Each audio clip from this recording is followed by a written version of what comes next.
வண்ண வண்ண பூவெல்லாம் வாசம் வீசி பூ பூக்கும்.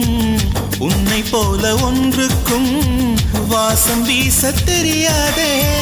கோடி கோடி வார்த்தைகள் கோர்த்து கொண்டு வந்தாலும் நீ சிணுங்கும் ஓசை போல் அர்த்தம் எதிலும் கிடையாதே.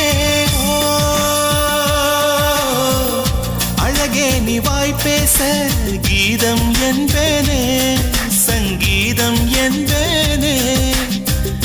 பேசாத மௌனத்தை கவிதை என்பேனே, புது கவிதை என்பேனே. கடல் ஓரம் நீயும் வந்தால் புயல் வந்ததென்று அர்த்தம். நீ என்னை நீங்கி சென்றால் உயிர் நின்றதென்று அர்த்தம். எந்த தேசத்தில் தேசத்தில் நீ பிறந்தாய் அட இத்தனை பேரழகா.